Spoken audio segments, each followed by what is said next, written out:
Assalamualaikum student. I am Tariq Hussain. Hope you all are fine. Today our topic is properties of liquid. In this lecture, we will discuss about the properties of liquids such as surface tension, capillary action, viscosity, incompressibility, diffusibility, evaporation, cooling effect of evaporation, vapor pressure, boiling point, heat of vaporization. In this lecture, we will discuss each property individually. First of all, discussing these properties. First of all, we discuss liquid state. यहाँ पे हम सबसे पहले जो है liquid state के बारे में समझें कि लिक्विड स्टेट कैसे होती है, उनकी मॉलिक्यूलर अरेंजमेंट कैसी होती है। पहला जो लेक्चर मैंने लिया था इसके बारे में, स्टेट के बारे में, तो मैंने ये वहाँ पे एक बात कही थी, आप लोगों को याद होनी चाहिए कि जब भी इस पूरे चैप्टर के अंदर हम गैसेस को पढ़ें, लिक्विड को पढ़ें या सॉलिड को पढ़ें। गैसेस हमने कंप्लीट कर ली, लिक्विड अभी पढ़ रहे हैं, सॉलिड हम नेक्स्ट लेक्चर के अंदर उनको डिस्कस करेंगे। तो मैंने कहा था कि एक बात सब में जनरल होगी, वो होगी मॉलिक्यूलर अरेंजमेंट। जब भी इस चैप्टर के अंदर हम कोई भी चीज़ को डिस्कस कर रहे हैं तो वहाँ पे आप लोगों को मॉलिक्यूल्स की जो अरेंजमेंट होती है वो अपने माइंड में होनी चाहिए। मसलन यहाँ पे आप देख लें, अगर हम लिक्विड की सरफेस टेंशन की बात कर रहे हैं, जब भी हम इस टॉपिक को डिस्कस करेंगे, जब आप इस टॉपिक को कहीं भी देख रहे हैं तो सरफेस टेंशन ऑफ लिक्विड जब भी आए तो आपके माइंड में फ़ौरन जो है वो लिक्विड की जो मॉलिक्यूल्स की अरेंजमेंट होती है वो कैसी होती है वो माइंड में पहले आनी चाहिए।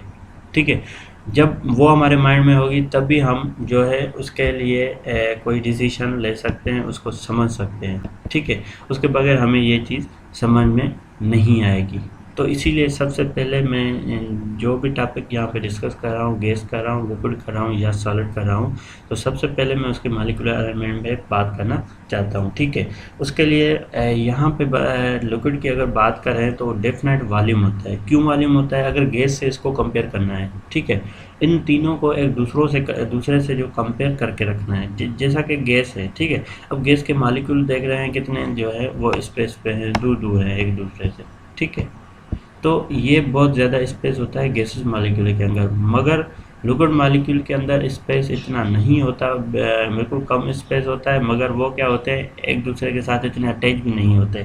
ठीक है, जैसा कि आप इस सॉलिड के अंदर देख रहे हैं, सॉलिड में क्या होता है कि एक दूसरे के साथ इतने अटैच होते हैं, वो उनके बीच में जो है कोई भी स्पेस नहीं रहता, मगर लिक्विड मॉलिक्यूल्स के अंदर ऐसा नहीं होता। लिक्विड मॉलिक्यूल्स के अंदर बीच में स्पेस फिर भी होता है। ठीक है, और इस स्पेस की वजह से कह रहा है कि डेफिनेट वॉल्यूम नहीं होता।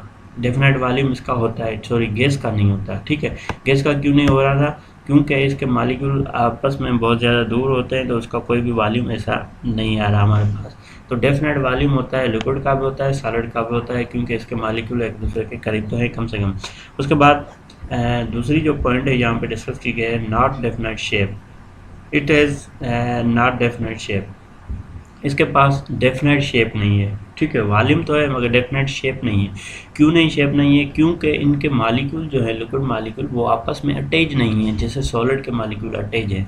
ठीक है, तो उसको शेप होता है सॉलिड को। इसके मॉलिक्यूल आपस में अटैच नहीं है, मतलब एक दूसरे के करीब तो है मगर एक दूसरे में के साथ अट्रैक्शन नहीं है, टाइटली बंधे हुए नहीं है एक दूसरे के साथ, जैसा सॉलिड के अंदर होता है। तो इसीलिए उसका शेप नहीं होता। आप लिक्विड को, वाटर को किसी भी बोतल के अंदर डालें या किसी बर्तन के अंदर डालेंगे वहाँ पे, तो आपको क्या मिलेगा कि आप देखेंगे कि वहाँ पे जो है जिस बर्तन के अंदर डालेंगे वैसा उसका शेप हो जाता है, क्योंकि उसके मॉलिक्यूल जो होते हैं वो टाइटली आपस में अटैच नहीं होते। ठीक है, उसके बाद molecules are much closer than gases, वो मैंने बता दिया कि मॉलिक्यूल्स इसके जो है वो क्लोजर होते हैं एज कम्पेयर टू गैसेस के। उसके बाद intermolecular forces in between solid and gases, वो ज़ाहिर सी बात है सॉलिड एंड गैसेस के बीच में इंटरमॉलिक्यूलर फोर्स अट्रैक्शन है, मगर लिक्विड के अंदर ज़्यादा है as compare to gases. Gases के अंदर बिल्कुल कम होता है। ठीक है, अब ये यहाँ पे जो प्रॉपर्टीज़ हैं वो ये दो आप जहन में हमेशा रख लें। एक हमारी molecules are much closer than gases हो गए, उसके बाद intermolecular forces in between solid and gases. ठीक है, एक तो हो गया हमारा इंटरमॉलिक्यूलर फोर्स।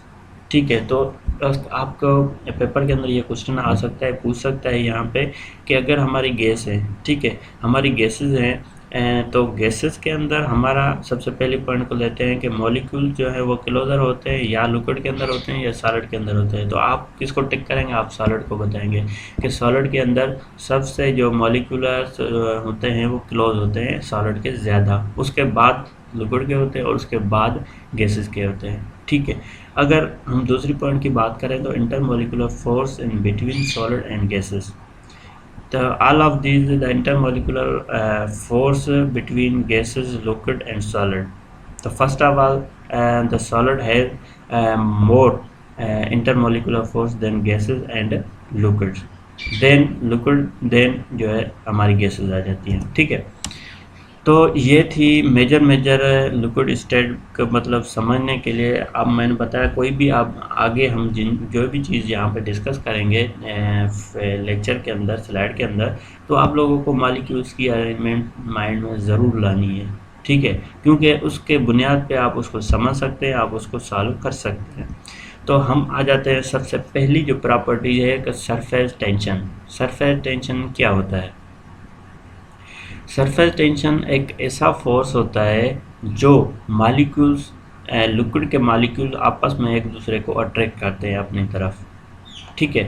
जैसा कि यहाँ पे आप देख सकते हैं, ये पूरा जो है लिक्विड लेयर है, ठीक है, उसके ऊपर ये मच्छर मक्खी जो भी है वो बैठा हुआ है, आप देख रहे हैं। तो इसके ऊपर ये बैठी हुई है, ठीक है, ये तो एक अलग बात है, उसको बाद में समझते हैं। सबसे पहले हम बात करेंगे कि जो मॉलिक्यूल्स है, ठीक है, आप इसको ऐसे बात समझते हैं, ठीक है। एक कंटेनर है, उसके अंदर वाटर है हमारा, ठीक है, ये हमारा वाटर है, लिक्विड है कोई भी। तो उसके जो मॉलिक्यूल्स होते हैं, जैसा कि ये मॉलिक्यूल है, ठीक है, ये मॉलिक्यूल है, ये ऊपर सरफेस वाला मॉलिक्यूल है और ये मॉलिक्यूल है हमारा। अब इस मॉलिक्यूल्स को ये मॉलिक्यूल भी अट्रैक्ट करेगा, ऊपर वाले को भी करेगा और इसको भी अट्रैक्ट करेगा, ठीक है। जब क्या करते हैं मॉलिक्यूल एक दूसरे को अट्रैक्शन लेते हैं, तो हमारे ये सरफेस के मॉलिक्यूल ऐसे ही होते हैं। जैसे ये सरफेस ऊपर वाटर सरफेस का मॉलिक्यूल है, इसके नीचे जो मॉलिक्यूल होगा वो ऊपर वाले को अट्रैक्ट कर रहा होगा। वैसे ही यहाँ पे एक मॉलिक्यूल होगा जो ऊपर वाला मॉलिक्यूल होगा सरफेस पे, उसको अट्रैक्ट कर रहा है। तो सरफेस पे जितने भी मॉलिक्यूल्स हैं उनको जो अट्रैक्शन नीचे मिल रही है वो सरफेस टेंशन हम उसको कहते हैं। सरफेस टेंशन को सिंपली अगर डेफिनेशन आप कर सकते हैं तो सरफेस के ऊपर जितने भी मॉलिक्यूल्स होते हैं उनके ऊपर टेंशन होता है, उनके ऊपर क्या होता है, मॉलिक्यूल्स की अट्रैक्शन होती है, उसी अट्रैक्शन को हम कहते हैं टेंशन है। उस पर टेंशन की अगर आप मीनिंग समझें तो क्या होता है, टेंशन का मतलब होता है कि अट्रैक्शन, किसी भी चीज़ की अट्रैक्शन होती है, ठीक है, टेंशन उसको कहते हैं इस केमिस्ट्री के अंदर, ठीक है। किसी भी मॉलिक्यूल्स है उसके ऊपर फोर्स आ रहा है, ठीक है, तो उस फोर्स को हम टेंशन कहते हैं। टेंशन को आप सिंपली ऐसा कह सकते हैं, फोर्स भी कहते हैं, ठीक है। तो सरफेस वाटर मॉलिक्यूल या लिक्विड कोई भी हो, उसके सरफेस पे अट्रैक्शन आपको नज़र आ रही होती है। कैसे नज़र आ रहे होते हैं? नीचे जितने मॉलिक्यूल होते हैं वो ऊपर और मॉलिक्यूल को अट्रैक्ट तो करते हैं, ठीक है, मगर इनको ऊपर अट्रैक्ट करने वाला कोई भी नहीं होता क्योंकि ये सरफेस के ऊपर ही होते हैं। तो वहाँ पे क्या होता है कि सरफेस के ऊपर एक टेंशन होता है, एक अट्रैक्शन फोर्स होता है वहाँ पे जो मॉलिक्यूल को नीचे अपनी तरफ अट्रैक्ट कर रहा होता है, ठीक है। तो ये होता है हमारा सरफेस टेंशन। यहाँ पे डेफिनेशन लिखी हुई है, अगर हम इसको डिस्कस करें तो in the force that causes the molecules on the surface of the liquid to tighten their hold to one another, creating the effect of thin membrane on the surface, ठीक है। थिन मेम्ब्रेन जैसा एक surface बना लेते हैं molecule, ठीक है। अगर हम बात करें कि जो मॉलिक्यूल होते हैं, लिक्विड के मॉलिक्यूल होते हैं, उनके पास दो फोर्सेस होते हैं, दो किस्म के फोर्सेस होते हैं। एक फोर्स को हम कोहेसिव फोर्स कहते हैं, ठीक है, दूसरा हमारा होता है एडिसिव फोर्स, एडिशन फोर्स, ठीक है। एक होता है कोहेशन फोर्स, दूसरा होता है एडिशन फोर्स। अब सबसे पहले हम समझेंगे कि कोहेशन फोर्स और एडिशन फोर्स क्या होता है, ठीक है। Cohesion force molecule, water molecule का वो फोर्स होता है जो आपस में एक दूसरे को अट्रैक्ट करते हैं, उस फोर्स को हम कहते हैं कोहेसिव फोर्स। जैसे आप देख रहे हैं ये वाटर के दो मॉलिक्यूल्स है, ठीक है। इनका आपस में जो फोर्स ऑफ अट्रैक्शन है, एक दूसरे को अट्रैक्ट कर रहे हैं, उस फोर्स को हम कहते हैं उनके पास पोजीशन फोर्स है ये। उसके बाद अगर हम एडिशन की बात करें तो एडिशन फोर्स वो फोर्स होता है जो लिक्विड मालिक्यूल, वाटर मालिक्यूल किसी दूसरे सरफेस के साथ अट्रैक्ट हो, सरफेस के साथ अटैच हो, इसको ऐसे समझते हैं। अब एक गिलास है, ठीक है, उसके अंदर हमने वाटर डाला हुआ है, तो वाटर हमारे गिलास के ऊपर चिपक जाता है, लग जाता है वहाँ पे, ठीक है, जैसे कहते हैं गीला हो गया, ठीक है। वहाँ पे जो वाटर लग गया, वो वाटर का वो जो फोर्स है वहाँ पे जो गिलास का लेयर है, इंटर लेयर है, उस पर वो चिपक जाता है, गिलास पे लग जाएगा, तो उस फोर्स वो एडिशन फोर्स की वजह से होता है, ठीक है। यहाँ पे आप देख सकते हैं ये वाटर के ड्रॉपलेट हैं किसी पेड़ के ऊपर, ये ऐसे टिके हुए हैं। अब ये इस पेड़ को पकड़े हुए हैं वाटर मालिक्यूल, ये एडिशन फोर्स की वजह से अट्रैक्ट कर रहे हैं, ठीक है। या तो मैंने एक सिंपल एग्जांपल दे दिया था आपको, ये आपने एक गिलास ले लिया पानी का, ठीक है, इसके अंदर वाटर मौजूद है। अब इनके ऊपर अंदर जो है ना, वाटर के अंदर बहुत सारा मॉलिक्यूल है। अब इन मॉलिक्यूल्स का क्या होगा, यहाँ पे दोनों को मैं समझा रहा हूँ, एडिशन फोर्स और कोहेशन फोर्स। तो ये जो मॉलिक्यूल्स हैं इस कंटेनर के सरफेस से, इस गिलास के सरफेस से जो इसका अट्रैक्शन फोर्स है, इसके साथ चिपक जाते हैं। क्योंकि आपने देखा होगा चीज़ें गीली क्यों हो जाती हैं, कपड़ा गीला क्यों हो जाता है, क्योंकि एडिशन फोर्स होता है, वो फोर्स होता है किसी सरफेस को अटैच होना, ठीक है। अब ये मॉलिक्यूल है, इसके पास एडिशन फोर्स होगा, वो क्या करेगा, इसको अटैच करवाएगा कंटेनर के साथ, ठीक है। और अगर हम पोजीशन फोर्स की बात करें तो आपस में मॉलिक्यूल्स का जो फोर्स होता है, ठीक है, उसको हम पोजीशन फोर्स कहते हैं। तो ये दो इम्पॉर्टेंट चीज़ें हैं यहाँ पे सरफेस टेंशन के अंदर। सरफेस टेंशन क्या होता है, एक फोर्स ऑफ अट्रैक्शन होता है जो आपके वाटर लेयर के ऊपर होता है, ठीक है। जैसे मैंने यहाँ पे एक वाटर का ये आपको यहाँ पे देख रहे हैं लेयर बनाया हुआ है, इसके नीचे मॉलिक्यूल जो भी होंगे ना इस सरफेस पे, ठीक है, इस सरफेस पे जितने भी मॉलिक्यूल्स होंगे उनके नीचे उनके जीते जितने मॉलिक्यूल्स को अट्रैक्ट कर रहे हैं, तो इस पूरे सरफेस पे एक अट्रैक्शन फोर्स आ रही है, एक इस पे टेंशन पड़ रही है, एक फोर्स पड़ रही है। तो उस फोर्स को हम कहते हैं, उस टेंशन को हम कहते हैं कि सरफेस टेंशन, सरफेस के ऊपर टेंशन आ रहा है, ठीक है। अब मैंने बताया कि मॉलिक्यूल्स इसको अट्रैक्ट कर रहे हैं, या आगे बताया कि जो कोहेशन फोर्स है और एडिशन फोर्स है ये क्या होते हैं, ये सब मैंने मॉलिक्यूलर लेवल पे आप लोगों को बताए हैं, ठीक है। अगर आप लोगों को मैंने जो पहली बात बताई थी, अगर मॉलिक्यूल्स की अरेंजमेंट आप लोगों को पता नहीं होगी कि लिक्विड के मॉलिक्यूल आपस में कैसे रहते हैं, कैसे कॉन्टैक्ट में रहते हैं, पता नहीं होगा तो आप इसको अंडरस्टैंड नहीं कर सकते, ठीक है, बहुत ही मुश्किल होता है। तो अगर अंडरस्टैंड कर भी लिया तो वो एक अंडरस्टैंड नहीं होती, वो एक रटाई होता है, ठीक है, उस पर ये काम नहीं चलते, ठीक है। तो कोहेशन फोर्स होता है वाटर मॉलिक्यूल्स का आपस में जो फोर्स होता है, और वाटर मॉलिक्यूल्स का जो गिलास के साथ, कंटेनर के साथ जिसके अंदर वाटर डाला हुआ है उसके गिलास के साथ जो अट्रैक्शन है उसके साथ चिपक जाते हैं, गीला हो जाता है ना वो कोई भी चीज़, तो वो हमारा होता है एडिशन फोर्स, उसको कहते हैं, ठीक है।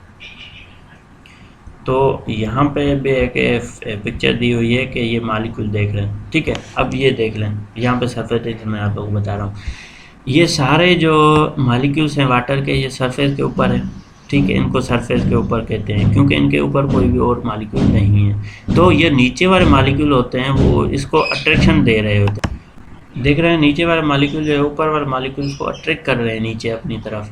तो इसके ऊपर सरफेस के ऊपर ऐसे क्या पड़ेगा, प्रेशर फोर्स बनेगा, उसको हम टेंशन कहते हैं। और अगर हम कोहेशन फोर्स की बात करें तो वो फोर्स होता है जो मॉलिक्यूल्स आपस में एक दूसरे को अट्रैक्ट करने में लगाते हैं, ठीक है। अगर सरफेस के साथ अटैच होने में लगाएंगे फोर्स तो उस फोर्स को हम कहते हैं एडिशन, ठीक है। तो उम्मीद है कि ये आप लोगों को समझ में आ गया होगा। इंशाल्लाह हम नेक्स्ट लेक्चर के अंदर आगे इसको फर्दर दूसरी प्रॉपर्टी जितनी भी हैं उनको डिस्कस करेंगे one by one. Thank you, शुक्रिया।